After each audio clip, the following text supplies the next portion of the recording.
तो वो जो एक भक्ति का बीज था वो बचपन से ही घर में चलता था, जिससे हम देखते थे एंड उससे ही शायद इंस्पिरेशन लेते थे। तो जब मैं 2.5 साल की थी तब मेरे मम्मी पापा ने ये संस्था ज्वाइन करी थी। एंड ओ। उससे पहले भी वो लोग धार्मिक तो थे ही, बट फिर हम इस्कॉन में आए एंड मैं 2.5 साल की थी जब मैंने तुलसी माला का पहन लिया था, खुद बोलकर अरे कि बाप मुझे पहननी है। हमारे यहाँ पे जो हमारे शिक्षा गुरु हैं, हिज ग्रेस रघुनाथ प्रभु और हर ग्रेस राजप्रिया माता जी, वो बॉम्बे से हैं। तो उन्होंने यहाँ पे बहुत एक अच्छा परिवार बनाया है। इन सबको छोड़ के जाना तो मेरे लिए बहुत मुश्किल था, तभी मैं थोड़ी थोड़ी देर में आती रहती हूँ, तो पता ही नहीं चलता कि मैं वहां पर हूँ या यहाँ पर हूँ। तो मेरी जर्नी अमृतसर से यूपीएस कुछ ऐसी थी। दुख था मतलब यहाँ से सबको छोड़ के जाने का, बट पता था कि अल्टीमेटली जहाँ पे भी होंगी मतलब मेरे दिल में और हमेशा ये भक्त, मेरे घर का मंदिर एंड मेरी फैमिली हमेशा रहेगी। एंड मैं डिजाइन के बिकॉज बहुत सारे कॉलेजेस हैं, बट मेरा फर्स्ट प्रायोरिटी था कि मैं वहीं जाऊंगी जहाँ पे मुझे बिना अनियन गार्लिक प्याज लहसुन के मेरा खाना मिलेगा एंड मेरे को सब मिलेगा। बिकॉज ये कंठी तो नहीं उतरने वाली है, चाहे कुछ भी हो जाए। रे। पढ़ाई में सैक्रिफाइस हो जाएगा, हर चीज में सैक्रिफाइस हो जाएगा, बट कंठी तो मैं नहीं उतारूंगी। वो कहते हैं ना कि भगवान खुद कहते हैं कि अगर तेरा ध्यान जो है वो मेरे नाम में है तो मैं तेरे काम में ऑटोमेटिकली आ जाता हूँ। एंड मेरे साथ ऐसा ही हुआ, इट वॉज मैजिकल। हम्म। तो बचपन में भी ऐसा होता था कि जैसे दिन सुबह सुबह की जब मंगला आरती होती थी तो मेरे मम्मी पापा मिलके करते थे, और शाम की जो संध्या आरती होती थी वो मैं और मेरा भाई, हम दोनों एक एक करके, एक दिन मैं एक दिन वो करता था। तो वो एक सेंस ऑफ रिस्पॉन्सिबिलिटी आती है एंड उससे एक पूरा नेचुरली ही आप कृष्णा कॉन्शियसनेस में एडवांस करते हो। एंड तो अगला एक टेक्निकल क्वेश्चन भी पूछ लेता हूँ कि जब मंत्र जाप करते हो, 16 माला जाप करना मतलब 2.5 घंटा, 2 घंटा, चलो 2 घंटा पकड़ लेता हूँ मैं, 2 घंटा आप कॉन्स्टेंटली एक मंत्र को जाप करते हैं, तो आपके जो ब्रेन में जो थॉट्स आती हैं उनको कैसे कंट्रोल करते हैं? क्योंकि थॉट तो हर टाइम कुछ ना कुछ आएगा, और it's very difficult to keep your mind on focus on one point सिर्फ। तो वो कितना डिफिकल्ट होता है, हाउ डिफिकल्ट दैट? अगला जो इनिशिएटिव है जिस पर आप काम करती हैं, डिवाइन डिपो आपने उसको नाम दिया है, तो एक्चुअली डिवाइन डिपो में आप करती क्या हैं? और स्पिरिचुअलिटी और बिजनेस को जोड़ करके एक साथ इसको अगर हम ग्रो करें तो ये भाव आपके मन में कैसे आया? तो जो ये रील्स बनती है, ये बनता है, मुझे ऐसा लगता है कि ये सिर्फ एंटरटेनमेंट है, ये भक्ति नहीं है, ये एंटरटेनमेंट है। एंड आजकल तो वैसे ही एक बहुत स्पिरिचुअलिटी की वेव आ रखी है सोशल मीडिया पे कि सब भक्ति भक्ति भक्ति भक्ति में लगे हुए हैं। बट इट्स गुड, इसमें बुरी बात नहीं है, अच्छी बात है। पर वही है ना, जब ऊपर ऊपर पेड़ की पत्तियां देख ली, बट रूट स्ट्रॉन्ग होनी बहुत जरूरी है। एंड वो सिर्फ और सिर्फ तभी होगी जब आप शास्त्रों का अध्ययन करोगे, भक्तों का संग करोगे एंड प्रसादम खाओगे। अगला क्वेश्चन है, college life, friend circle, exposure, इन सब के बीच में कृष्णा कॉन्शियसनेस को मेंटेन करना कितना चैलेंजिंग वर्क है? आजकल के यूथ के पास ना इंफॉर्मेशन बहुत है बट डायरेक्शन नहीं है। क्यों? क्योंकि उनकी करेक्ट। फाउंडेशन नहीं है। Spiritual talk bye TT podcast में आपका स्वागत है। आज के समय में जहां यूथ करियर, सोशल मीडिया और आइडेंटिटी के बीच उलझा हुआ है, वहीं कुछ लोग ऐसे भी हैं जो इन सब के बीच भक्ति को जी रहे हैं। आज हमारी गेस्ट हैं स्तुति अरोड़ा, अमृतसर, पंजाब से, एक पेंटिंग आर्टिस्ट जो अपने कैनवास पर सिर्फ रंग नहीं बल्कि भाव और भक्ति को भी उकेरती हैं। बचपन से ही मात्र 2 साल की उम्र से कंठी माला धारण करना, घर में श्री राधा निकुंज बिहारी जी का मंदिर और इस्कॉन में अपने पेरेंट्स के साथ इनिशिएटेड जीवन, इन सब ने उनकी सोच को एक अलग दिशा दी है। She is not just a designer student but a creator, a thinker and a devotee with a clear voice. Through her spiritual brand, Divine Depot, she blends creativity with devotion. And what makes her different is her bold and clear perspective on today's youth, women, and spirituality in modern life. In this conversation, we explore how faith, art, and identity can come together in one meaningful journey. पहले आपको introduce करा रहा हूँ जी स्तुति अरोड़ा जी से। स्तुति जी, आपका बहुत बहुत धन्यवाद आप समय निकालने के लिए और इस पॉडकास्ट में आने के लिए। और मैं समझता हूं कि युवाओं के लिए आपका जो जीवन, अब तक की जीवन यात्रा है और आगे की आपकी जो जीवन यात्रा होने वाली है, वो मॉडर्न यूथ के लिए, आज के युवा वर्ग के लिए एक बहुत ही बेहतरीन शिक्षा का माध्यम बनेगा और आपसे बहुत कुछ सीखने को मिलेगा। सबसे पहले आपका बहुत बहुत हार्दिक स्वागत। Hare Krishna, thank you so much.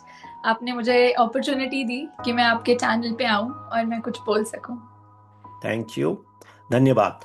तो जी शुरू करते हैं। सबसे पहले थोड़ा सा आप अपना बैकग्राउंड बता दीजिए, फैमिली का, आपकी जर्नी, फिर अमृतसर टू यूपीएस। सबसे पहले अपने मतलब परिवार के बारे में और थोड़ा सा ये अपना बैकग्राउंड के बारे में बताइए ताकि youth can connect, people can connect. Hare Krishna. तो मेरा नाम स्तुति है एंड मैं अमृतसर पंजाब की ही बॉर्न एंड ब्रॉट अप हूँ। एंड मेरी पेरेंट्स, मेरे फैमिली में मेरे मम्मी और पापा, वो दोनों गवर्नमेंट टीचर्स हैं। एंड बचपन से ही हमारे घर में स्पिरिचुअलिटी का पूरा माहौल रहा है। तो बचपन से ही हम लोग इस भावनामृत संघ, इस्कॉन के नाम से, जो बहुत ही प्रसिद्ध है, इसमें हम लग गए थे।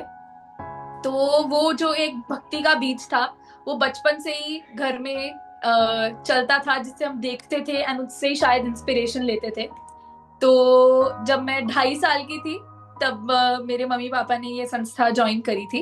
एंड उससे पहले भी वो लोग धार्मिक तो थे, बट फिर हम इस्कॉन में आए। एंड मैं 2.5 साल की थी जब मैंने तुलसी माला का पहन लिया था, खुद बोलकर कि मुझे पहननी है। एंड उसके बाद बड़ी हुई एंड अमृतसर में ही मेरी पढ़ाई हुई है। फिर उसके बाद मैंने, वैसे साइंस बैकग्राउंड से हूँ, इट इज कंफ्यूजिंग कि साइंस से फिर डिजाइन, आर्ट, जैसे आपने सुना मेरे बारे में, तो मैं वैसे साइंस बैकग्राउंड से हूँ। मैंने अपनी 11th एंड 12th में साइंस परस्यू किया था, बट मेरा बहुत इंटरेस्ट था आर्ट में, डिजाइन में। मैं कुछ ना कुछ पेंट करती रहती थी। तो फिर एकदम से 12th में ऐसे बेचैनी सी हुई एक दिन कि मैं साइंस में तो जा रही हूँ, बट क्या मेरा इंटरेस्ट है उसमें नहीं है। तो फिर मेरी मम्मा ने मुझे एक ही बात बोली कि तेरा जो पैशन है ना, तो उसी को अपना प्रोफेशन बना एंड उसको ही भगवान की भक्ति में लगा। तो फिर ही you will be like happy in your life and successful also. And successful के साथ साथ मीनिंगफुल भी होगी लाइफ, बिकॉज सक्सेस अकेला इंपॉर्टेंट नहीं है। तो फिर उसके बाद ऐसे ही मैंने फिर डिजाइन का सोचा आफ्टर माई 12th। एंड मैं डिजाइन के, बिकॉज बहुत सारे कॉलेजेस हैं, बट मेरा फर्स्ट प्रायोरिटी था कि मैं वहीं जाऊंगी जहाँ पे मुझे बिना अनियन, गार्लिक, प्याज, लहसुन के मेरा खाना मिलेगा एंड मेरे को सब मिलेगा। बिकॉज ये कंठी तो नहीं उतरने वाली है, चाहे कुछ भी हो जाए। पढ़ाई में सैक्रिफाइस हो जाएगा, हर चीज में सैक्रिफाइस हो जाएगा, बट कंठी तो मैं नहीं उतारूंगी। वो कहते हैं ना कि भगवान खुद कहते हैं कि अगर तेरा ध्यान जो है वो मेरे नाम में है, तो मैं तेरे काम में ऑटोमेटिकली आ जाता हूँ। एंड मेरे साथ ऐसा ही हुआ। इट वॉज मैजिकल कि मतलब, वरना हम जब भी सुनते हैं सब बच्चों की कहानियां, हॉस्टल के खाने से परेशान है, हॉस्टल लाइफ टफ होती है सबके लिए, सब, और सबसे इम्पोर्टेंटली खाना ही टफ होता है कि मेरे को खाना अच्छा नहीं कर रहा है। एंड मेरा तो खाने में भी था कि बिना प्याज लहसुन के चाहिए सब कुछ, यू नो। तो भगवान ने कुछ ऐसा अरेंजमेंट करा, मतलब अभी मैं यूपीएस यूनिवर्सिटी में पढ़ती हूँ एंड वहां पे पास में एक हॉस्टल है जिधर खाना सब बिना प्याज लहसुन के बनता है। एंड मतलब पूरे सब लोग शॉक थे कि कैसे मिल गया, कैसे हो गया। तो आई न्यू दिस कि जब मैं पहले दिन, जब मैं यूनिवर्सिटी फाइनल करने से पहले, मेरा यही था कि पहले मैं ये फाइनल करूंगी कि मैं जहाँ रह रही हूँ वो जगह कैसी है, वो नॉनवेज वहां पे नहीं होना चाहिए, मुझे मेरा जो भोजन है, प्रसाद है, वो मिलना चाहिए, क्योंकि इससे तो सैक्रिफाइस नहीं होगा। एंड कृष्णा ने जेन्युइनली एक मैजिकल चीज ही कर दी कि मुझे इतना अच्छा वहां पे खाना मिलता है। तो फिर मैं यूपीएस गई। अभी मेरा 3rd ईयर खत्म होने वाला है। बट अमृतसर में जब तक थी तो हमारे यहाँ पे बहुत सुंदर कॉन्ग्रीगेशन है, बहुत अच्छे डिवोटीज हैं। एंड हम सब लोग हिज होलीनेस राधानाथ स्वामी महाराज के डिसाइपल हैं। एंड हमारे यहाँ पे जो हमारे शिक्षा गुरु हैं, हिज ग्रेस रघुनाथ प्रभु और हर ग्रेस रासप्रिया माता जी, वो बॉम्बे से हैं। तो उन्होंने यहाँ पे बहुत एक अच्छा परिवार बनाया है। इन सबको छोड़ के जाना तो मेरे लिए बहुत मुश्किल था, तभी मैं थोड़ी थोड़ी देर में आती रहती हूँ, तो पता ही नहीं चलता कि मैं वहां पर हूँ या यहाँ पर हूँ। तो मेरी जर्नी अमृतसर से यूपीएस कुछ ऐसी थी। दुख था मतलब यहाँ से सबको छोड़ के जाने का, बट पता था कि अल्टीमेटली जहाँ पे भी होंगी मतलब मेरे दिल में और हमेशा ये भक्त, मेरे घर का मंदिर एंड मेरी फैमिली हमेशा रहेगी। तो it was difficult and sweet also because ultimately you have to go out, you have to move out. But अगर आप अपनी रूट से जुड़े हुए हो ना, एक पेड़ जितना मर्जी ऊपर उग जाए, अगर वो अपनी रूट से जुड़ा हुआ ना, तो वो उसको कोई आंधी तूफान उसको छोड़ के उसको उड़ा नहीं सकता है। बट अगर वो अपनी रूट से ही थोड़ा ढीला हो गया ना, तो फिर एक हवा का झोंका भी उसको उड़ा के ले जाएगा। तो अमृतसर टू यूपीएस की जर्नी मेरी कुछ ऐसी ही थी एंड यहाँ पे आती रहती हूँ अपना एनर्जी बूस्ट लेने, बिकॉज वहाँ जाके बहुत मुझे मैं मिस करती हूँ यहाँ पे सबको। तो एनर्जी बूस्ट लेने आती हूँ, फिर अपना वो पूरा कुआं भर के फिर वहां जाके उसको थोड़ा थोड़ा पीती हूँ, फिर जब लगता है खत्म होने वाला है फिर आ जाती हूँ यहाँ पर। तो ये थी मेरी कुछ अमृतसर से यूपीएस की कुछ जर्नी। तो यूपीएस जो ये यूनिवर्सिटी है कहाँ पर है, कौन सा सिटी? जो ये देहरादून में है ओ यूपीएस देहरादून, अच्छा देहरादून में है यूपीएस, ओ जी ओके। अमृतसर से आप देहरादून जाती हैं, तो हमारे उत्तराखंड में है वो जी दैट इज देवभूमि है, लेकिन हालांकि बिल्कुल देहरादून का माहौल थोड़ा अलग है, बट उत्तराखंड अपने आप में बिल्कुल वो बिल्कुल वो जो आदमी फील करना चाहे, ये पीपल कैन फील, उत्तराखंड के खुद के लोग नहीं समझते हैं आज की तारीख में, वो एक अलग बात है, बट वो वहां पर डिवाइन है। और बिल्कुल वहां पे आपको वो ना क्या बोलते हैं, वो चीज आपको फील होती है कि हाँ भाई यहाँ है। जैसे आप वृंदावन जाते हो, और वृंदावन में अगर आप वो भाव के साथ जाते हो तो आपको हर चीज से प्यार होगा। बिल्कुल तो वो एक चीज होती है, अगर वो आपके अंदर है तो आपको इन जगहों का इंपॉर्टेंस भी समझ में आएगा। बट ये अच्छी बात है कि आपको, आप 2.5 साल से बताइए, मतलब 2.5 साल से आपने कंठी धारण कर ली, और वो बचपन से ही आप में 2.5 साल की उम्र होती कितनी है बच्चों की, अपनी खेलने की उम्र होती है, तो तब से अगर आपको धीरे धीरे उसमें इनिशिएट आप कर चुकी थी, थोड़ा भक्ति को समझने लग गई, जैसा कि एनीवे आपके माता पिता को बहुत बहुत मतलब उनको साधुवाद कि उन्होंने आप जैसे बच्चों को जन्म दिया है, और साथ में जन्म ही नहीं दिया बल्कि वो माहौल दिया कि आप अपने मॉडर्न लाइफ के साथ, आप जो है भक्ति के साथ जुड़ करके स्पिरिचुअलिटी और मॉडर्न लाइफ को साथ में लेके चलते हैं। तो थोड़ा सा आगे की ओर बढ़ते हैं। तो मेरा अगला प्रश्न है, जैसा आपने अभी पॉडकास्ट शुरू होने से पहले मेरे को अपने मंदिर के दर्शन कराए, जो बहुत ही सुंदर था, और वो जो वहाँ पर सजावट की गई है, मूर्तियाँ रखी गई हैं, तो उनके पिक्चर भी मैं यहाँ पर डालूंगा इस पॉडकास्ट में। तो आप थोड़ा इसके बारे में बताएं कि ये जो मंदिर था आपका, निकुंज बिहारी आप इसको बोलते हैं, निकुंज बिहारी जी का जो मंदिर आपने घर में बनाया है, क्या इससे आपकी स्पिरिचुअलिटी को नेचुरली शेप मिला होगा? उसको थोड़ा समझना चाह रहा हूँ, क्योंकि होता यही है कि जब आपका घर में मंदिर हो और घर में कोई एक स्थान हो, तो वो आपको मतलब वो एनर्जी प्रोवाइड करता है। थोड़ा आपका अपना एक्सपीरियंस बताइए आप इसके रिगार्डिंग। तो हमारे घर में श्री श्री राधा निकुंज बिहारी जी विराजमान हैं एंड मुझे ऐसा लगता है कि घर में मंदिर होना शायद मैं और मतलब जिन जिन के भी, मैं पर्सनली अगर मैं अपनी बात करूं तो मैं इसको बहुत कैजुअली भी ले जाते हैं कभी कभी कि हाँ है, बट जब हम औरों को देखते हैं तो एक्चुअली में फील होता है कि हमारे पास कुछ तो है ऐसा चीज जो एक मतलब जिसके लिए शायद लोग तरसते हैं। एंड घर में मंदिर होने से बहुत फर्क आता है, मुझे ऐसा लगता है, क्योंकि हमारी पूरी दिनचर्या उसके अराउंड सराउंड हो जाती है। यू नो, जब हम सुबह उठते हैं तो पहले भगवान की आरती करी, भोग लगाए, मतलब सारा दिन अगर हम जो भी एक्टिविटीज कर रहे हैं वो कहीं ना कहीं आप भगवान से वो रिलेट हो जाती है। तो बचपन में भी ऐसा होता था कि जैसे दिन सुबह की जब मंगला आरती होती थी तो मेरे मम्मी पापा मिलके करते थे, और शाम की जो संध्या आरती होती थी वो मैं और मेरा भाई हम दोनों एक एक करके, एक दिन मैं एक दिन वो करता था। तो वो एक सेंस ऑफ रिस्पॉन्सिबिलिटी आती है एंड उससे एक पूरा नेचुरली ही आप कृष्णा कॉन्शियसनेस में एडवांस करते हो। एंड आपका जो मैं कॉन्शियसनेस की बात करी थी, जब हम जैसे फॉर एग्जांपल हम लोग बाजार गए, ठीक है, हम शॉपिंग करने गए, अपने लिए कपड़े खरीदने गए, पर हमारे को कपड़े की दुकान पे कुछ ऐसा दिख गया, तो ऐसे एक पहला थॉट ये आता है भगवान की ड्रेस बना लेते हैं इससे। करेक्ट। तो आप अपने हर चीज को अपने आप कोई भी कार्य कर रहे हो वो हर चीज को आप भगवान में लगाते हो एंड उससे, और जब आपकी कॉन्शियसनेस 24/7 भगवान में रहेगी तो स्पिरिचुअल लाइफ की ग्रोथ तो होगी ही होगी, चाहे कुछ भी हो जाए। तो भगवान खुद भी भगवान बोलते हैं तो है कि अब तुम अपनी अगर पूरी हर चीज को तुम मेरे में लगाओगे तो इससे बेहतर चीज तो और क्या ही होगी। तो घर में मंदिर होना बहुत ज्यादा जरूरी भी है एंड स्पिरिचुअल लाइफ को बहुत ज्यादा ग्रो करने में हेल्प करता है, बिकॉज आपका पूरे का पूरा एनवायरनमेंट, जो आपकी पूरी दिनचर्या है, आपकी डेली लाइफ, आपका पूरा का पूरा एनवायरनमेंट उससे सराउंड जाता है। आप आते जाते दर्शन कर रहे हो, प्रणाम कर रहे हो, आपके दिमाग में हर टाइम यही चल रहा है कि अब भोग लग गया होगा, अब शयन कराने का टाइम है, अब भगवान के वस्त्र बदलने हैं, अब श्रृंगार करना है, अब श्रृंगार हो गया तो घर में प्रोग्राम भी करना है, भक्त बुलाने हैं। तो ये हर चीज जो है आपकी हर चीज, आपकी सारी कॉन्शियसनेस वो इसमें लग जाती है। एंड बचपन से सिंस हमने ये एनवायरनमेंट देखा है तो बच्चा जो देखता है ना वो ज्यादा जल्दी सीखता है, मुझे ऐसा लगता है। आप कोई किसी चीज को मना करते रहोगे ना, या फिर कोई ऐसा बोलेगा कि ये कर वो कर, तो बच्चा इतनी जल्दी नहीं समझता है।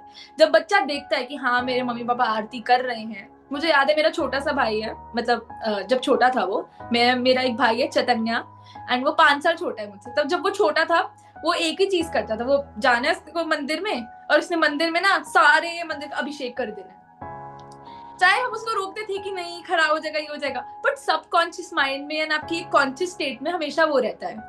एंड ऑल्सो जैसे मैं बता रही थी तो मेरी एक गुरु बहनी है कमल गौरांगी, तो मुझे याद है वो छोटी थी तो उनके घर ना एक नई चद्दर आई, तो हमारे को सिखाया जाता है जो भी आया, मतलब बचपन में भी सिखाया जो भी आया भगवान को ऑफर करना है।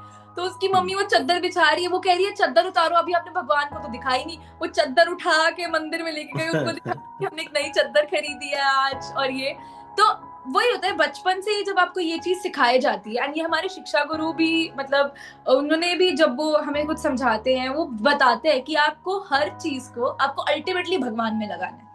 तो मंदिर की इंपॉर्टेंस ये होती है कि आपके पास फिजिकली वो आप मतलब आपका टेम्पल है घर में, तो आप आते जाते आपका हमेशा ध्यान कोई ना कोई कार्य में रहेगा भगवान के रिलेटेड। तो मंदिर नेचुरली आपकी स्पिरिचुअल लाइफ को ग्रो करने में बहुत ज्यादा, आपके घर में अगर भगवान विराजमान है तो बहुत ज्यादा करता है, हेल्प करता है। एंड हमारे घर में तो साक्षात श्री श्री राधा निकुंज बिहारी जी विराजमान है, जिनके बिना शायद हम अभी सोच भी नहीं सकते कि अगर वो घर ही, एक्चुअली ये घर उनका है, हम तो यहाँ पे सिर्फ एक किराएदार के रूप में रहते हैं और उनकी सेवा करते हैं, बट ये घर उनका है। जब ये घर बना भी था पहले वो विराजमान हुए थे, उनका यहाँ पे स्थापना हुई थी, फिर उसके बाद हम घर में एंटर हुए थे, तो पहले वो आए हैं, वो इस घर के मालिक। एंड नेचुरली आपके घर में एक मंदिर होना आपकी स्पिरिचुअल ग्रोथ को नेचुरली एडवांस करता है, नेचुरली। तो बहुत अच्छी बात है। आपने अपने भाई के बारे में बोला, नाम तो बहुत अच्छा है, चैतन्य महाप्रभु हुए हमारे श्री श्री प्रभुपाद जी के गुरु जी जो है। आज ही मैं उनके बारे में थोड़े से स्टैट पढ़ रहा था, वो मेरे ख्याल से 38 साल में उनकी डेथ हो गई थी और 38 साल में उन्होंने 48 ईयर्स में उतना बड़ा मुकाम हासिल करा, और बंगाल में पैदा हुए और उड़ीसा पुरी में जाके वो उन्होंने अपना देहावसान किया। तो ये बहुत अच्छी बात है। भाई क्या करता है आपका, कितना छोटा है और क्या करता है? 5 साल छोटा है, वो भी 12th पढ़ाई कर रहा है यहाँ पे। वो कीर्तन करता है, उसको कीर्तन में बहुत शौक है, वो मृदंग हारमोनियम बजाता है, बट अभी वो मुझसे 5 साल छोटा है, वो 12th में है अभी, तो भी वो अपनी पढ़ाई कर।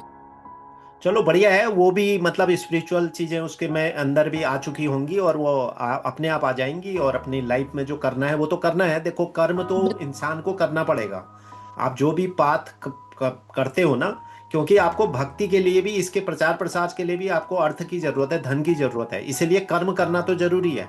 कर्म आपको करना चाहिए। कृष्ण भगवान ने खुद ही कर्म किया और खुद उन्होंने सबको यही प्रमोट किया। भगवत गीता के अंदर वो बता ही ये रहे ना, कर्म योगी तो सबसे बड़ा है, उसमें आपका कर्म योग की प्रधानता है। तो चलिए आगे बढ़ते हैं थोड़ा सा। अच्छा आपका रूटीन क्या रहता है फिर कृष्ण भक्ति का? How was the routine, daily का रूटीन? तो जब तो मैं यहाँ थी पहले अमृतसर में, तो मेरा ऐसा रूटीन रहता था कि हम लोग सुबह उठते थे एंड हम लोग जल्दी ही उठते थे हमारे घर में सभी लोग, क्योंकि हमारे घर में एक रूटीन था कि अपना जप जाने से पहले स्कूल खत्म करना है, मतलब आपको अपना जप करके जाना है। तो वो उसमें कोई कॉम्प्रोमाइज नहीं किया है एंड बिकॉज कंसिस्टेंसी बहुत इंपॉर्टेंट है स्पिरिचुअलिटी में। आप छोटे छोटे स्टेप्स लो बट कंसिस्टेंटली करो, वो बहुत इंपॉर्टेंट है। तो जब अपना करते थे फिर स्कूल जाते थे। फिर हमारे यहाँ पे मैंने जैसे बताया हमारी एक बहुत प्यारी सी कॉन्ग्रीगेशन है जिनके कोई ना कोई प्रोग्राम्स, कोई ना कोई ब्रह्मचारी, कोई ना कोई आया रहता है, कोई ना कोई फेस्टिवल मनाते रहते हैं। तो शाम को प्रोग्राम के लिए चल जाते थे। बट कॉलेज जाने से मेरा एकदम रूटीन चेंज हो गया। तो कॉलेज में मेरा रूटीन ऐसा रहता है कि सुबह जैसे मैं अपना सुबह का साधना करती हूँ, मैं सुबह अपना जप करती हूँ पहले, फिर उसके बाद मैं आरती करती हूँ। मैंने वहां पे अपना रूम में ही छोटा सा एक मंदिर बना रखा है, वहां पे मैं अपनी आरती करती हूँ, कुछ भगवद गीता का अध्ययन कर लेती हूँ। फिर उसके बाद अपना ये सब कुछ करके जो मुझे पूरा दिन एनर्जी देता है, ये पूरा मोड ऑफ पैशन, ये राजसिक काम करने के लिए मुझे स्ट्रेंथ देता है। फिर उसके बाद मैं फिर अपना कॉलेज जाती हूँ, मतलब कॉलेज का मेरा 9 to 5 रहता है। फिर उसके बाद आके शाम की फिर संध्या आरती जैसे यहाँ पर करते थे वैसे अब मैं वहां पे करती हूँ। तो संध्या आरती करती हूँ, अपना कुछ सुन लेती हूँ, लेक्चर सुन लेती हूँ। फिर ऐसे ही अपना कॉलेज का काम होता है। तो मेरा वहां पे रूटीन ऐसे रहता है, अकेले करती हूँ, मिस करती हूँ यहाँ पे एसोसिएशन को। बट वो मॉर्निंग और इवनिंग का जो आपका साधना और आपका जो प्रोग्राम है वो बहुत इंपॉर्टेंट है आई फील, बिकॉज वही जो चीज है आपको बचा के रख सकता है। बिकॉज वरना इतनी सारी मटेरियल चीजें होती हैं, कॉलेज लाइफ है, पढ़ाई है, इतना कुछ चलता है, तो बहुत मुश्किल हो जाता है उनके साथ डील करना। तो यही दोनों चीजें यही दोनों सुबह और शाम मुझे बचा के रखता है पूरे दिन को सरवाइव करने में। तो जो मॉर्निंग में आप चैंटिंग करते हैं तो क्या 16 माला जो है एक साथ कर खत्म कर लेते हैं? जी मेरा कोशिश यही रहता है, बिकॉज सारा दिन फिर मुझे समय नहीं लगता है। वरना वैसे तो हर टाइम हमें भगवान का स्मरण करना चाहिए, बट जैसे को गुरु आ गया है तो मैं अपना 16 माला का जप सुबह कॉलेज आने से पहले करके जाती हूँ। कितना टाइम लगता है आपको वो जाप करने में? 2-2.5 घंटा? जी हाँ, मतलब वैसे जो हमारे को वैसे एक जप करने में 6-7 मिनट लगते हैं, तो हो जाता है 2-2.5 घंटे में। डिपेंड करता है कि थोड़ा स्लो चैंटिंग हो रही है या फिर तेज, मतलब स्पीड से बोल रहे हैं या जैसे भी, बट जाने से पहले 2 घंटे में हो जाता है। तो अगला एक टेक्निकल क्वेश्चन भी पूछ लेता हूँ कि जब मंत्र जाप करते हो 16 माला जाप करना मतलब 2.5 घंटा, 2 घंटा, चलो 2 घंटा पकड़ लेता हूँ मैं, 2 घंटा आप कॉन्स्टेंटली एक मंत्र को जाप करते हैं तो आपके जो ब्रेन में जो थॉट्स आती हैं उनको कैसे कंट्रोल करते हैं? क्योंकि थॉट तो हर टाइम कुछ ना कुछ आएगा और it's very difficult to keep your mind on focus on one point सिर्फ। तो वो कितना डिफिकल्ट होता है? हाउ डिफिकल्ट दैट, उसको कैसे हैंडल करते हो आप? It is actually very difficult because मन जो है ना उसके अंदर हजारों की तादाद में थॉट्स आते हैं कि अब जपा करते इसके बाद मुझे मेरा काम करना है, फिर ब्रेकफास्ट का टाइम हो रहा है, गाड़ी निकल जाएगी, ये हो जाएगा, वो हो जाएगा, कॉन्स्टेंटली थॉट आते हैं। बट मुझे लगता है कि सबसे जरूरी चीज जो आपको धीरे धीरे, मैं ये नहीं बोलती कि आप एक दिन करोगे तो आपको अगले ही दिन भगवान के दर्शन हो जाएंगे या फिर नहीं, ये बहुत ही स्लो एंड स्टेडी प्रोसेस है, आपको प्रैक्टिस करते रहना है। एक मतलब अगर ऐसा कभी होता है ना, कुछ लोग प्रश्न पूछते हैं कि हमें मतलब अच्छा नहीं लग रहा है, मतलब मजा नहीं आ रहा है भक्ति, वो एकदम शांति नहीं मिल रही है पूरी, तो कहते हैं fake it till you make it. जब तक नहीं लग रहा ना कि अभी नहीं आ रहा है, फेक करते रहो कि हाँ लग रहा है, मतलब नॉट ऐसे फेक करते रहो बट करते रहो, एक दिन भगवान जरूर दर्शन देंगे। एंड जो मन में थॉट्स आते हैं, मुझे ऐसा लगता है, मैंने भी एक लेक्चर में सुना था कि आपके मन एक जो मन की आवाज होती है ना और आत्मा की जो आवाज होती है, मन की आवाज बहुत जोर से होती है और आत्मा की आवाज बहुत धीमी होती है। आपका मन बोलता रहेगा। अगर तो अपने मन की कर ली तो फिर आप मंकी हो गए, मन की कर ली तो। बट आपकी सोल की जो आवाज है ना, आपको वो बहुत धीरे से आती है। तो जो आपका मन बोल रहा है उसको सुनो, इसने बोला कि हाँ तेरा ये काम छूटा हुआ है, एक्सेप्ट करो, ठीक है, उसको एक्सेप्ट करो। नहीं, मेरा क्वेश्चन थोड़ा डिफरेंट है, सॉरी। मेरा क्वेश्चन सिंपल इतना है कि जब मैं चैंटिंग करता हूँ या हम्म, कोई भी चैंटिंग करता है, तो जैसा आपने बोला कि around 45 to 50,000 thought at A time या ह्यूमन माइंड में रहते हैं, that is the scientific proven. True. तो वो 40-45 हजार थॉट एट ए टाइम जो आपके दिमाग में रहते हैं, तो वो तो आना जाना होगा ना, आपके मन का काम वही है। मैं बिल्कुल। सिर्फ इतना पूछ रहा हूँ कि आप फोकस जब उस मंत्र पर फोकस करते हो, जाता है फिर वापस लाते हो, मतलब कैसे करते हो? मैं सिर्फ उस टेक्निकल पॉइंट को समझना चाह रहा हूँ, हम दैट्स इट। मुझे ऐसा लगता है जब हम जोर जोर के जब जो जोर से बोल के जब करते हैं ना, जब अपने मन में हरे कृष्ण, तब आपका हम्म। मन, आपकी आवाज आपके कानों तक नहीं पहुंच रही, ये कॉल जो है ना वो लग नहीं हम्म। रहा है। तो जब हम्म। आपके मन में थॉट्स आ रहे हैं ना, तो हमें, मुझे लगता है हमें जोर से बोल के जब करना चाहिए। उससे क्या होता है, हम्म। जब आपकी आवाज, आप उसको सुन रहे हो ना, महामंत्र को हम्म। सुन रहे हो, हरे कृष्णा महामंत्र को, तो जब आप सुन हम्म। रहे हो, तो आपके कानों में जब वो आएगी ना, तो ये सब रिलेटेड है, 1 2 and 3। हम्म। हम्म। तो जब आप अपने, ये अक्सर ऐसा मेरे साथ भी होता है, जब मैं जोर से नहीं बोलती हूँ महामंत्र को, तब मेरे दिमाग में बहुत सारे विचार आते रहेंगे, पर जब मैं जोर से हम्म। बोलूंगी ना, तो मेरा ध्यान उस मंत्र के शब्दों पर जाएगा। तो जब उस हम्म। शब्दों पर जाएगा, तब उस मंत्र की, मेरे दिमाग में वो मंत्र के शब्द ही हाँ, चलेंगे। तो मतलब तो एट ए क्या चीज, टाइम उस पर आप फोकस कर पाओगे, तो उसका बिल्कुल। थोड़ा सा मतलब वो है, बट एनीवे वो करना तो है। मैं सिर्फ समझ रहा हूँ कि ये हाँ हाँ, चैलेंजेस सबके साथ होते हैं ना, हमारे साथ जी भी जी होते हैं, बिल्कुल आपके होता साथ भी होते होंगे। है, बिल्कुल तो बिल्कुल हर एक बिल्कुल। का अपना तरीका है। कोई जो है लैंप को फोकस कर रहा होता है, कोई डेटीज को फोकस कर रहा होता है, अगर जी इधर उधर भटका तो उसने कृष्णा की मूर्ति पर ध्यान दिया तो वापस से फोकस हो गया, तो तरीका है। तो चलिए अब थोड़ा आगे बढ़ते हैं। मैंने कुछ ऐसे चीजें जो दिमाग में आई वो पूछ ली बीच में। अगला मेरा प्रश्न है आपके आर्ट के ऊपर है। तो आप आर्ट पेज पर जो एग्जैक्टली किस तरह का कंटेंट बनाती हैं, और क्या उस पर क्रिएटिव एक्सप्रेशन में भी आपको भक्ति का कनेक्शन आपको महसूस होता है?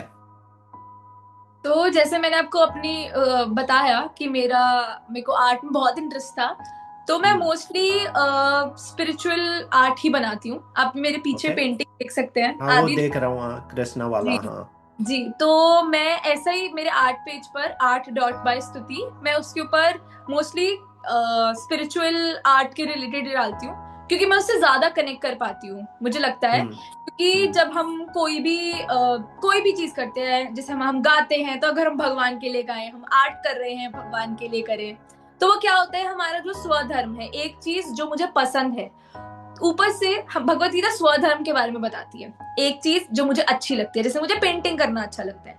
अब मैं अगर उस पेंटिंग को भगवान की सेवा में लगाती हूँ, तो वो एक ऐसी ऐसी एक्टिविटी बन जाती है, ट्रांसेंडेंटल एक्टिविटी बन जाती है बेसिकली। तो मैं अपने आर्ट पेज पर स्पिरिचुअल कंटेंट नहीं डालती हूँ। आपने सुना होगा, मायापुर में टेम्पल ऑफ वैदिक प्लानिटेरियम बन रहा है एक बहुत बड़ा, हम्म। तो मैंने उसका पेंटिंग भी बनाया था। अच्छा। तो जी, तो मैं मोस्टली कृष्णा की पेंटिंग्स हो गई, या फिर जगन्नाथ जी की पेंटिंग्स हो गई, तो वो मेरे को बहुत अच्छा लगता है करना।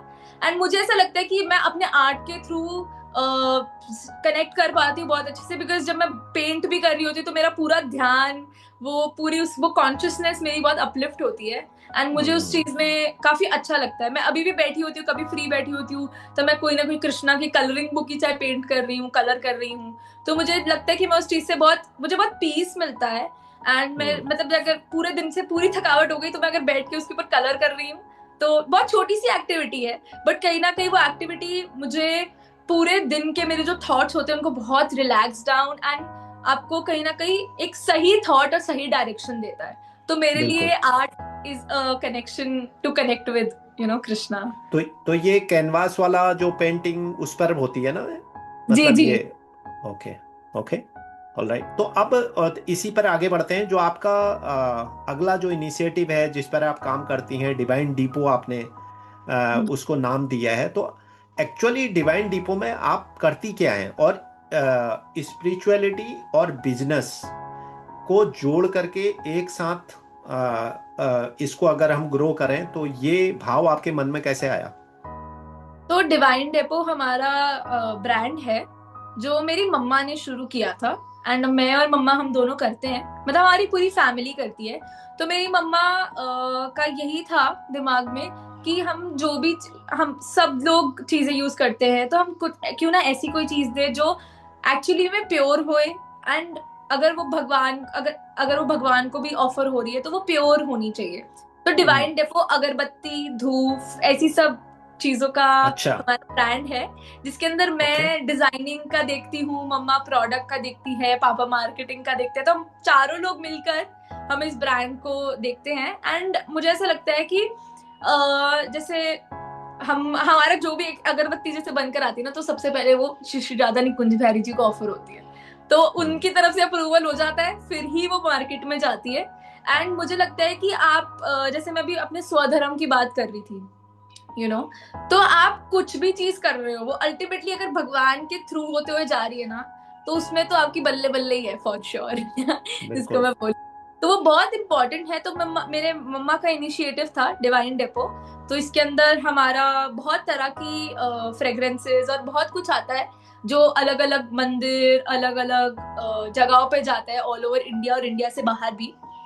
क्या प्रोडक्ट हैं? एक तो धूप अगरबत्ती हो गई, और हमारे पास धूप है, अगरबत्ती है, हवन कोन्स है, फिर हवन कप्स हैं, बैम्बू लेस इंसेंस स्टिक्स हैं, फिर हम लोग जो प्योर जो कैम्फर होता है वो है, फिर हम बहुत सारी चीजें इंट्रोड्यूस कर रहे हैं। बट हमारा मेन मोटिव यही रहता है कि वो बहुत प्योर होना चाहिए, एंड अल्टीमेटली वो भगवान को एक बार उनकी तरफ से अप्रूवल है तो फिर ही वो जाता है। तो इसके पीछे बहुत रिसर्च रहता है, तो वो मेरी मम्मा देखती है सारा, क्योंकि उनको बहुत इंटरेस्ट था एंड इस चीज में। तो मैं थोड़ा डिजाइनिंग का है मेरा क्रिएटिव साइड, तो फिर मैं उस चीज में उसके अंदर योगदान दे देती हूँ अपना। बट हमारे पास ये सब ऑप्शंस हैं, हमारा वेबसाइट भी है, तो उस पर आप देख सकते। बहुत बढ़िया, बहुत बढ़िया। और आप थोड़े से रेफरेंस भेजना मुझे, मैं पॉडकास्ट के उसमें भी डालूंगा उसके बारे में, क्योंकि ये तो बहुत अच्छी बात है।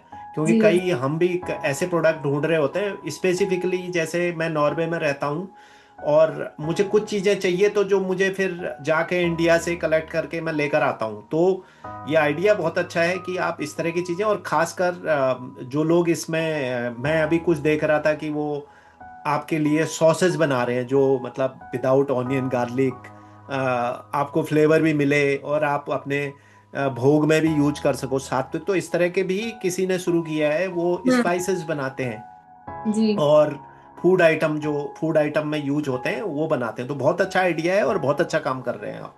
तो इसमें आपको प्रोग्रेस और ग्रोथ तो मिलनी ही मिलनी है। तो थोड़ा सा हम आगे बढ़ते हैं, तो थोड़ा सा यूथ की तरफ बात करते हैं हम, है ना? तो मेरा अगला क्वेश्चन है कि जो आजकल सोशल मीडिया और स्पिरिचुअलिटी, ये दो चीजें रिलेटिवली एक दूसरे के लिए जरूरी हैं क्या? पहला क्वेश्चन। और क्या यह सही डायरेक्शन में जा रहा है आज का सोशल मीडिया? क्योंकि मैं पॉइंट कर रहा हूं, जो लोग मंदिरों के आगे जाके रील बना के डालते हैं, मैं एक तरफ से ये तो जानता हूं कि भाई वो कुछ अच्छा करने की कोशिश तो कर रहे हैं, बट वो कितना सहायक है और क्या डायरेक्शन होनी चाहिए इसमें बेसिकली? तो श्रील प्रभुपाद के जो गुरुदेव थे भक्ति सिद्धांत सरस्वती ठाकुर, तब वो एक ना टर्म बोला करते थे, बृहद मृदंगा, कि जो ये कृष्ण भावनामृत का प्रचार है ना, ये पूरी दुनिया में होना चाहिए। बट तब मीडियम क्या होता था? बुक्स। आजकल की लाइफ में, आजकल के एनवायरनमेंट में देखें तो सोशल मीडिया बहुत एक अच्छा मीडियम भी है किसी भी चीज को प्रमोट करने के लिए, बट मुझे ऐसा लगता है कि हम लोग ना कहीं काफी लोग जो कंटेंट क्रिएटर्स, कुछ लोग तो बहुत अच्छा कर रहे हैं, बट कभी कभी क्या होता है, हम रिलेटेबल कंटेंट बनाने के नाते ना, कि हाँ लोग रिलेट कर पाए, हम वो ऑथेंटिसिटी खो बैठते हैं। Correct. जो असली हमारी फाउंडेशन है, जो ऑथेंटिसिटी है, वो जब खो जाती है ना, तो फिर वो कंटेंट स्पिरिचुअल कंटेंट नहीं, आप उसको स्पिरिचुअल नहीं कह सकते, वो सिर्फ एक एंटरटेनमेंट का पर्पस बन जाता है। Correct. तो सोशल मीडिया बहुत अच्छा एक जरिया है भक्ति को प्रमोट करने का, स्पिरिचुअलिटी को प्रमोट करने का, बट हमारे को ये देखना है कि हम रिलेटेबल होने के नाते हम लोग कॉम्प्रोमाइज नहीं करें।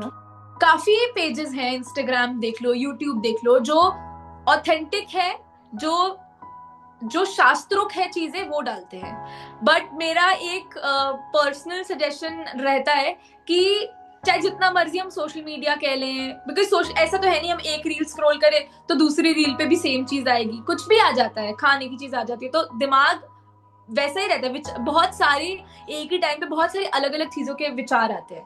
बट मुझे ऐसा लगता है कि जो हमारी पुरानी चीजें चलती है, जो हमारे ग्रंथ हैं, उन्हें पढ़ना फिर भी बहुत जरूरी है, बिकॉज वो एक ऐसे मामूली किताबें नहीं है, वो भगवान के मुख से निकले हुए और इतने जो हमारे रहे हैं, जो तुलसीदास जी हो गए या फिर जितने भी राइटर्स रहे हैं, उनके एक्चुअली में वो बुक्स ऐसे नॉर्मल बुक्स नहीं है, वो ऐसे ग्रंथ हैं जिन्हें हमें, जो हमारे लिए बने, हमारे पढ़ने के लिए।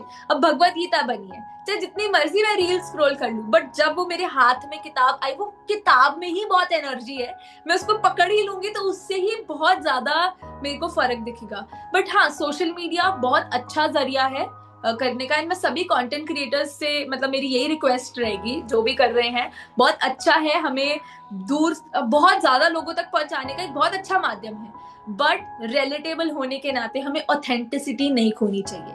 चाहे किसी को आपका वो थॉट पसंद आए, मेक श्योर वो थॉट आपके ग्रंथों से होए, वो एक वैलिड थॉट होए, ना कि बस ऐसे ही मेरे को कुछ अच्छा लग गया तो मैंने उसके अंदर 4 लाइनें अपनी भी घुसा दी। बट वो रिलेटेबिलिटी के चक्कर में हमें ऑथेंटिसिटी नहीं खोनी चाहिए, वरना फिर वो स्पिरिचुअलिटी का मतलब ही क्या। तो जो ये रील्स बनती है, ये बनता है, मुझे ऐसा लगता है कि ये सिर्फ एंटरटेनमेंट है, ये भक्ति नहीं है, ये एंटरटेनमेंट है। एंड आजकल तो वैसे ही एक बहुत स्पिरिचुअलिटी की वेव आ रखी है सोशल मीडिया पे, कि सब भक्ति भक्ति भक्ति भक्ति में लगे हुए हैं। बट इट्स गुड, इसमें बुरी बात नहीं है, अच्छी बात है। पर वही है ना, जब ऊपर ऊपर पेड़ की पत्तियां देख ली, बट रूट स्ट्रॉन्ग होनी बहुत जरूरी है। एंड वो सिर्फ और सिर्फ तभी होगी जब आप शास्त्रों का अध्ययन करोगे, भक्तों का संग करोगे, एंड प्रसादम खाओगे और ये सब चीजें करोगे, उसी से ही रूट स्ट्रॉन्ग होगी। वरना फिर वही होगा, ऊपर ऊपर फल देख लिए, एक मौसम बदला वो पत्ते तो झड़ जाएंगे, करेक्ट। तो यही है कि ऑथेंटिसिटी होनी इंपॉर्टेंट है। एब्सोल्युटली, मतलब उसका एसेंस रहना चाहिए। और क्योंकि आपके 90% रील्स में ये देख रहा हूँ, वो हैं तो सही वृंदावन में बने हुए, लेकिन अपने फॉलोअर बढ़ाने के लिए कुछ गानों में डांस करना, वो सब थोड़ा सा, मतलब it feels like it is more kind of, वो किसी को फॉलो कर रहे हैं, वैसा ही कुछ करने की कोशिश कर रहे हैं। मतलब that's what I asked this question, क्योंकि यूथ के लिए बहुत इंपॉर्टेंट है, क्योंकि यूथ ही सबसे ज्यादा है उसमें जो इस तरह के रील कंटेंट क्रिएट करते हैं। तो मेरा अगला क्वेश्चन है, college life, friend circle, exposure, इन सब के बीच में कृष्णा कॉन्शियसनेस को मेंटेन करना कितना चैलेंजिंग वर्क है? क्योंकि आप कॉलेज जा रही हैं, वो आप डिज़ाइनिंग का कोर्स कर रही हैं, यूनिवर्सिटी है, बड़ी यूनिवर्सिटी है, डिफरेंट तरह के लोग आते हैं, तो how how do you maintain, और लोग कैसे देखते हैं, मतलब उसको कैसे आप, क्योंकि होगा ऑब्वियसली, क्योंकि वहाँ आपको टाइम स्पेंड करना है, उन कलीग्स के साथ साथ भी आपको थोड़ा स्पेंड करना ही पड़ेगा, right? That everything you have to maintain. कैसे रहता है ये, हाउ चैलेंजिंग दे? जैसे मैंने बताया, मेरे को मेरे पर्सनली मेरे लिए इट्स वेरी, मतलब हर एक के लिए तो बहुत चैलेंजिंग है। It's not an easy task, बहुत मुश्किल है। इनफैक्ट कहा जाता है भक्ति करना एक तलवार की धार पे चलना के बराबर है, और ऐसे एनवायरनमेंट में बहुत मुश्किल है। बट एक चीज जो शायद बचाती है वो यही है, मॉर्निंग, सुबह का मेरी साधना, बिकॉज वो मुझे हेल्प करती है पूरे दिन को डील करने में। एंड आपने सही बोला कि उस एनवायरनमेंट में रह के लोग आपको देखते हैं, वो आपको देखते हैं कि अलग लोग हैं, बट सबसे इंपॉर्टेंट चीज है, अगर आप कुछ भी फॉलो कर रहे हो, आपका फेथ होना बहुत इंपॉर्टेंट है उस चीज पे। अब मेरे को पता है, मैं अपनी यूनिवर्सिटी जाती हूँ तो मैं तिलक लगा के जाती हूँ, मेरे को उस चीज पे फेथ है, तो आपके एनवायरनमेंट ना आपको उसी अकॉर्डिंग आपको ढाल लेता है। मुझे ऐसा लगता है, जब कहते हैं ना कि हमारे पे लोग हंसेंगे, ये हंसेंगे, क्योंकि हमारा फेथ स्ट्रांग नहीं है, हमें उस चीज पे विश्वास नहीं है, इसीलिए शायद लोग उस चीज पे अगर उंगली उठाएंगे तो हमारे पास कोई जवाब, मतलब हमारे पास, हमें पता ही नहीं है। एंड हमारे पास शायद ज्ञान नहीं है, दूसरी चीज मुझे ऐसा लगता है। जब हमें ऐसी चीज लगती है। बट हाँ, कॉलेज लाइफ के साथ मैनेज करना इट्स वेरी डिफिकल्ट। दो चीजें जो मुझे पर्सनली हेल्प करती है, एक तो मेरे जो सुबह और शाम की मेरी साधना और मेरा प्रोग्राम होता है, यही कि मैं सुबह अपना जप करती हूँ, श्रवण करती हूँ, पढ़ती हूँ, अपनी आरती करती हूँ। एंड दूसरा, भक्तों का एसोसिएशन लेने जो मैं यहाँ जाती हूँ, वो बहुत जरूरी है। आप अकेले भक्ति करना बहुत मुश्किल है, आपको भक्तों के संग की बहुत ज्यादा जरूरत होती है। तभी मेरा हमेशा कोशिश रहती है कि कुछ भी मुझे छुट्टी आए, नहीं कुछ भी होए, तो मैं जल्दी से यहाँ पे आ जाऊँ अमृतसर में और यहाँ भक्तों का संग लूं, ताकि मुझे वो बूस्ट अप मिले, ताकि मैं उससे डील कर पाऊँ। तो बहुत मुश्किल है आपको मटेरियल, क्योंकि सब भागते हैं कि हाँ चलो हम सब वृंदावन चले जाएंगे, वृंदावन रहने।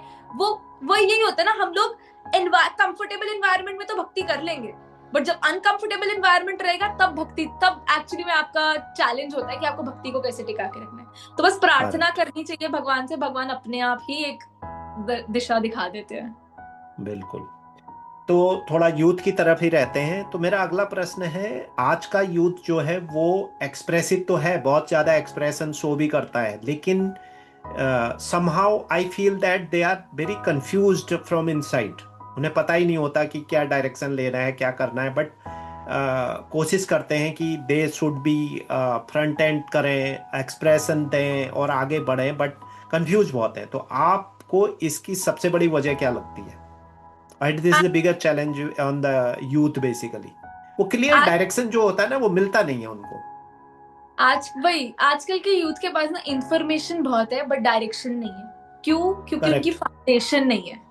हम अगर बोले कि मैं बोलूं कि मैं जैसे ही मैं पैदा हुई थी, मैं अपनी 5th स्टैंडर्ड की किताब पढ़ने लग जाऊं, ज्ञान तो बहुत है मेरे पास, पर एक फाउंडेशन होना बहुत इंपॉर्टेंट है। और अगर फाउंडेशन नहीं है ना, तो इनर क्लैरिटी कभी नहीं आ सकती।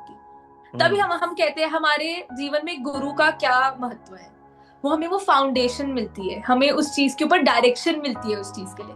तो इन्फॉर्मेशन तो बहुत है, पर जब तक आपकी कोई फाउंडेशन नहीं है, आपकी डायरेक्शन नहीं है, तब आप एक्सप्रेस तो करोगे, पर आपको पता ही नहीं है एक्सप्रेस क्या करना है। तो बहुत इंपॉर्टेंट है कि आपको किसी संस्था के साथ जुड़ना चाहिए, या फिर किसी का आश्रय लेना चाहिए, गुरु आश्रय लेना चाहिए, ताकि आपकी फाउंडेशन स्ट्रांग हो। क्योंकि अगर आपकी फाउंडेशन स्ट्रांग होगी ना, तभी आपको इनर क्लैरिटी मिलेगी। जब तक आपकी फाउंडेशन स्ट्रांग नहीं है, inner clarity is not possible. And उसी से ही आपको डायरेक्शन मिलेगी। अगर आपकी इनर क्लैरिटी है तो आपको डायरेक्शन डेफिनेटली मिलेगी। So for youth my personal suggestion would be, जो मैंने भी अपनाया है, कि आपकी फाउंडेशन स्ट्रांग होना बहुत जरूरी है, और उसके लिए आपकी जिंदगी में एक गुरु या फिर आपका एक मार्गदर्शक करने वाला, उसका होना बहुत जरूरी है। ऐसे नहीं कि जहां से ज्ञान मिला वहां से ले लिया। अब मार्गदर्शन से लोग इसमें भी गलत ले लेते हैं। हम मार्गदर्शन एज ए ह्यूमन, हमें लगता है जो हमारे फेवर में बात बोल रहा है ना, वो हमारा मार्गदर्शी है। इसने बोल दिया कि हाँ ये कर ले, तो मेरे को भी कंफर्टेबल लग रहा है, तो ठीक है मैं इसको मार्गदर्शी बना लेता हूँ। नहीं, हमें ऑथेंटिक गुरु को या ऑथेंटिक मार्गदर्शी जिसको भी आप ले रहे हैं, इसका मतलब ये नहीं कि आपको जो फेवरेबल लग रहा है, नहीं, बट जो एक्चुअली शास्त्रोक्त फेवरेबल चीजें हैं, उन्हीं को ही जो पालन कर रहा है, जो समझा रहा है, वही आपका अच्छा मार्गदर्शी बन सकता है। एंड उसी से आपकी फाउंडेशन स्ट्रांग होगी, आपको इनर क्लैरिटी मिलेगी, और डायरेक्शन एकदम भगवान की तरफ पूरा गेट खुल जाएगा। तो बहुत इंपॉर्टेंट है यूथ के लिए। करेक्ट। और दूसरा, I think parental responsibility also become the key things, क्योंकि समस्या आज की ये है ना कि parents are not able to give the time to their children. सारे लोग कामकाजी हैं, इंडिया में तो और ज़्यादा समस्या है, माँ बाप दोनों जाते हैं, क्रैच का और बारने आगे का कल्चर विकसित हो चुका है। आपने बच्चे को उठाया और बारने आगे पहुंचा दिया, तो जो टाइम बच्चों के साथ क्वालिटी पेरेंट्स को स्पेंड करना चाहिए, उनकी छोटी छोटी समस्याओं को समझना चाहिए, वो आजकल हो नहीं रहा है। तो अगला यूथ की तरफ ही बढ़ते हैं। तो आजकल जो है, जो dating culture which is the another problem, and जो आजकल यूथ के लिए, खासकर जो एकदम मॉडर्न यूथ बनते हैं, उनके लिए it's a kind of status symbol है ना। गर्लफ्रेंड होना चाहिए, बॉयफ्रेंड होना चाहिए, तो ये एक बड़ी समस्या है। अब प्रॉब्लम है किसी को पसंद करना, उसको लाइफ में लाना, बिल्कुल ठीक है, बट प्रॉब्लम है कि क्या आप समझते भी हैं कि रियल लव एंड अफेक्शन, इन दोनों में कितना बड़ा डिफरेंस है। और मोस्टली अगर आप हर 6 महीने में बॉयफ्रेंड गर्लफ्रेंड चेंज होते हैं, तो इसका मतलब वो तो आपका अफेक्शन है, not the real things which you are looking at in anybody. True. I feel personally because since ये modern world में as you said, it's very important कि पहले तो हम understand करें कि what is the definition of real love, you know. हम लोग in fact not only in this but हम लोग हर जगह हम इंसान क्या खोजते हैं अक्सर में, प्यार, ठीक है ना. मतलब कि मुझे यहाँ से प्यार मिल जाए, यहाँ से प्यार मिल जाए, हम हर जगह प्यार की तलाश में. बट इस भौतिक दुनिया में प्यार नहीं है. ये आप आज एक्सेप्ट कर लो, कल एक्सेप्ट कर लो, 2 धक्के खाने के बाद एक्सेप्ट कर लो, वो आप पे है. बट हाँ, आई वुड से कि फिर इससे ऐसा हो जाता है कि फिर तो शादी नहीं करनी चाहिए, यही नहीं करना चाहिए. नहीं, हमें बहुत as you said there is a difference between affection और आपको एक्चुअली में यू आर जस्ट अट्रैक्टेड. तो हम लोग कहीं ना कहीं वैलिडेशन ढूंढते हैं कि हाँ ये मेरे को मतलब वही है ना कि मेरे अकॉर्डिंग कर रहे हैं तो ठीक है भाई, हो गया. तो बहुत इंपॉर्टेंट है ये चीज को अंडरस्टैंड करना कि हम बहुत सिंस आजकल के लोग, हम सब लोग, इनफैक्ट यूथ ही सब बहुत लाइटली चीजों को ले लेता है. बट इट्स लाइक ये कोई लाइटली लेने वाली चीज नहीं है. एंड जो रियल लव की मैं बात करूँ, रियल लव एग्जिस्ट नहीं करता है इधर इस जगत में. इट्स जस्ट हम एक दूसरे की हेल्प कर सकते हैं इस भक्ति के पाथ में आगे बढ़ने के लिए. तो रियल लव तो सिर्फ एक ही है, उसके सोर्स वो है भगवान श्री कृष्ण, ठीक है. तो आपने जो ये बोला स्टेटस सिंबल बन जाता है आजकल, not only this but status symbol के लिए लोग गलत काम करते हैं, अल्कोहल है, बहुत सारी चीजें हैं. बट अल्टीमेटली वेरी इंपॉर्टेंट कि we have got one life, and इस एक लाइफ में अगर हमारे को ह्यूमन बर्थ मिला ही है तो उस ह्यूमन बर्थ को हम अगर भगवान में लगा लेंगे ना, तो दोबारा इस धरती पे बर्थ लेना ही नहीं पड़ेगा. आजकल ये फिलॉसफी है दैट कि एक जिंदगी है, योलो, कि हमारी एक जिंदगी है, उसमें जी लो पूरा, बट इट्स नॉट दैट. इसके बिल्कुल ऑपोजिट होना चाहिए कि हमारी एक जिंदगी है, हमारे को इतनी 84 लाख योनियों में से एक इंसान का शरीर मिला है, उसमें भी हमारे पास सारे रिसोर्सेज अवेलेबल है, और उसके बाद भी हमारे को भगवान का अगर स्मरण किसी के भी थ्रू मिल रहा है, हमारे को उनसे परिचित किया जा रहा है, फिर भी हम अगर उस चीज में नहीं लगे, वो रियल लव जो है उसमें नहीं लगे, फिर हमारे से बड़ा मूर्ख तो कोई है ही नहीं, तो बहुत इंपॉर्टेंट है कि हम हर जगह वैलिडेशन की तलाश करते हैं, बट जहां पे असली में जाना चाहिए हम वहां नहीं जाते हैं, हर जगह करते हैं. तो आई वुड से कि इट्स रियली वेरी इंपॉर्टेंट कि हम लोग रियल लव जो ढूंढते हैं, वो रियल लव रियल पर्सन के पास जाएं, वो भगवान है, तो उनके पास जाएंगे तो हमें रियल लव ऑटोमेटिकली मिलेगा. एब्सोल्युटली. तो मेरा अगला क्वेश्चन है थोड़ा सा मतलब प्रैक्टिकल क्वेश्चन ही है ये भी.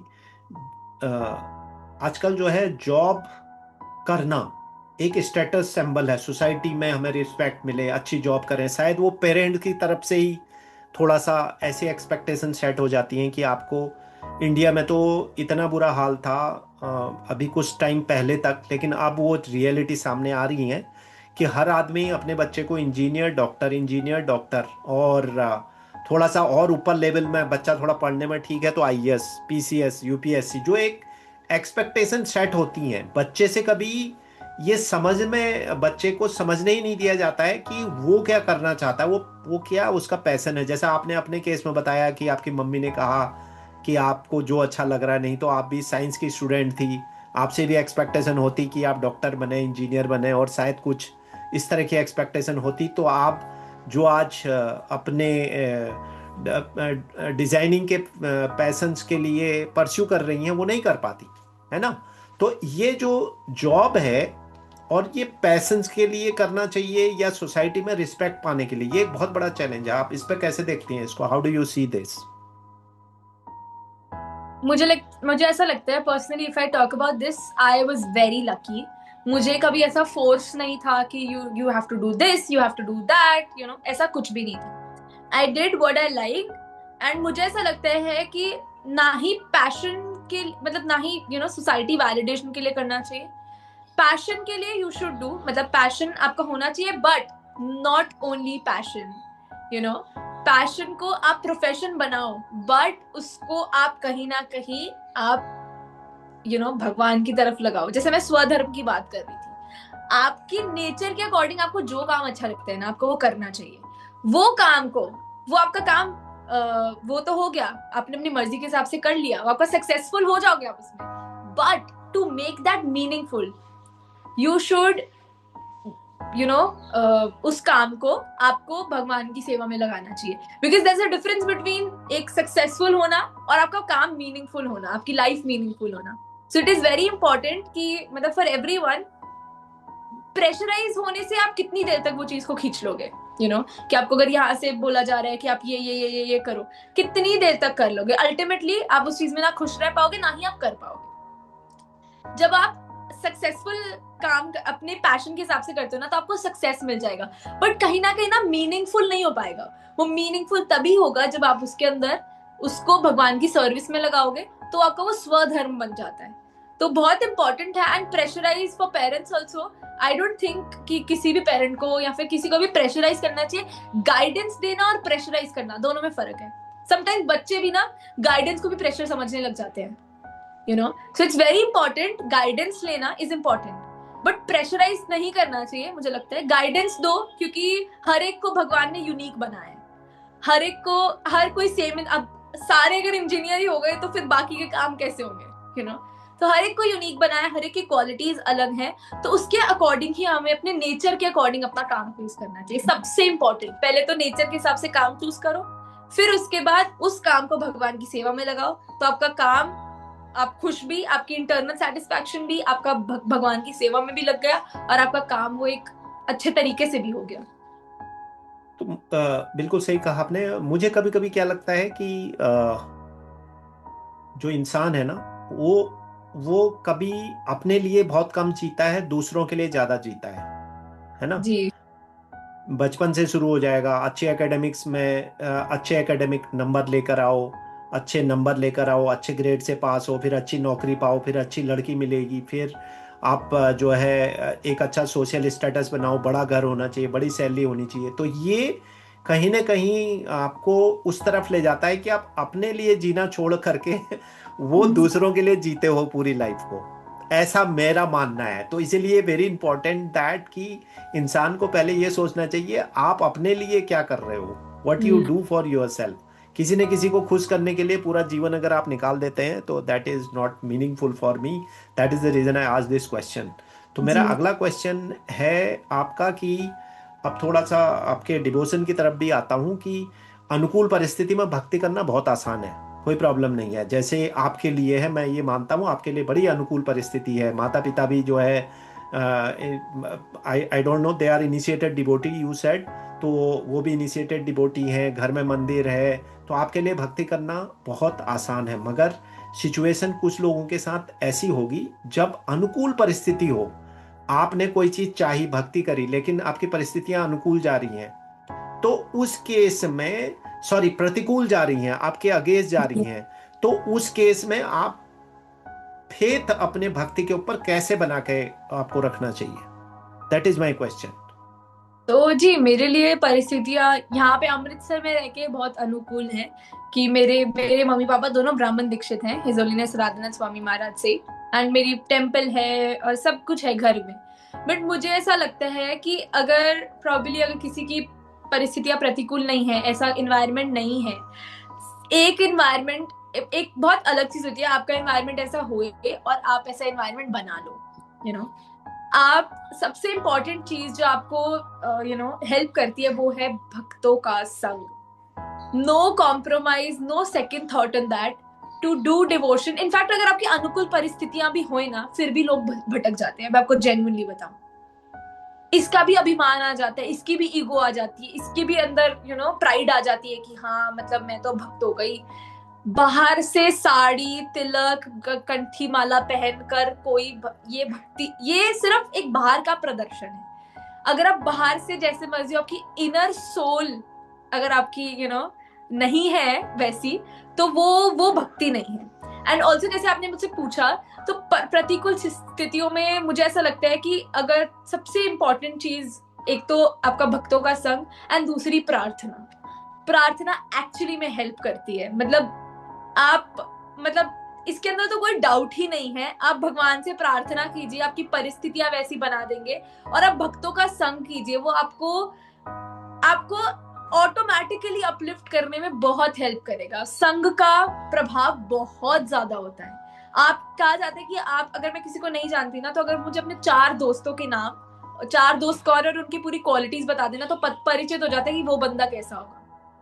तो अगर आपके आसपास भक्त हैं, आप भक्त से सराउंडेड हो, तो उसके अंदर आप, चाहे आपकी परिस्थिति अनुकूल हो या प्रतिकूल हो, या घर में भक्ति करने दी जा रही है नहीं दी जा रही है, आप अगर भक्तों के संग में जाते हो ना, तो आप भक्ति कर, मतलब उससे ज्यादा अच्छा तो कोई है ही नहीं चीज। और दूसरा, अगर वो भी नहीं, आपके रिस्ट्रिक्शंस है, नहीं हो पा रहा है वो भी, तो प्रार्थना सबसे जरूरी चीज है। प्रार्थना, जैसे मैं बोल रही थी, बाहर का और अंदर का, भक्ति ना बहुत ही पर्सनल एक्टिविटी है। कहीं ना कहीं हम प्रदर्शन के लिए या फिर कुछ चीजों के लिए हम उसको बहुत ही एक ना सोशल एक्टिविटी बना देते हैं, बट भक्ति एक बहुत पर्सनल एक्टिविटी है।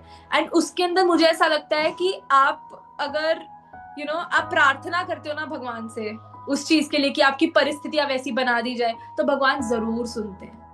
भगवान जरूर सुनते हैं।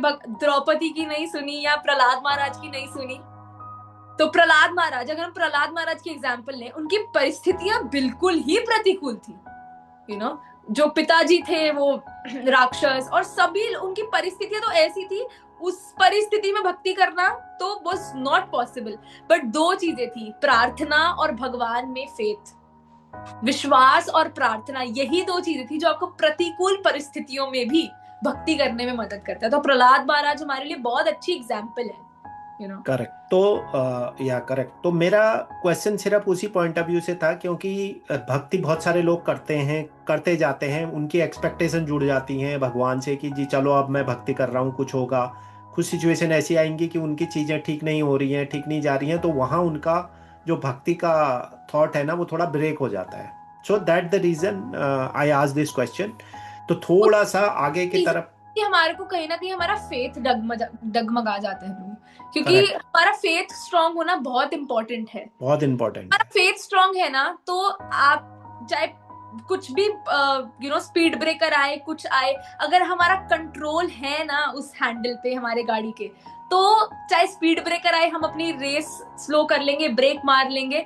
बट अगर हमारा कंट्रोल ही नहीं है, हमें विश्वास ही नहीं है ना, तो उससे आज भी डगमगाएंगे और कल भी डगमगाएंगे। एंड भक्तों का संग बहुत जरूरी है। अगर कोई भी आपके जीवन में कठिनाइयां आती हैं, आप भक्तों का संग कीजिए और उससे सब कठिनाइयां आपकी दूर हो जाएंगी। और आप भक्ति से आप अलग नहीं होगे, आप भक्ति के पाथ पे रहोगे, स्लो हो जाएगी बट वो चलती रहेगी। मेरा लास्ट क्वेश्चन है, जो यूथ अगर कृष्णा कॉन्शियस में आना चाहते हैं, तो उनको आप what advice you want to give them? So the only advice for the youth who all are watching this, it's like कि आप शुरू करो, start with small steps. You have a lot of information, आपके पास बहुत चीजें हैं, हमें पता है, बट छोटे छोटे स्टेप से शुरू करो, बट कंसिस्टेंट रहो। एंड ये भक्ति का पाथ ना, मतलब बहुत ही प्यारा है। लोग कहते हैं भक्ति तो बुढ़ापे का काम है, भक्ति तो, बट हमें पता है कि हमने कब मरना है। हमारी पीठ पे लिखा हुआ है कि हमें कब मरना है, हमें नहीं पता। तो ये आज नहीं तो कल तो करना ही है।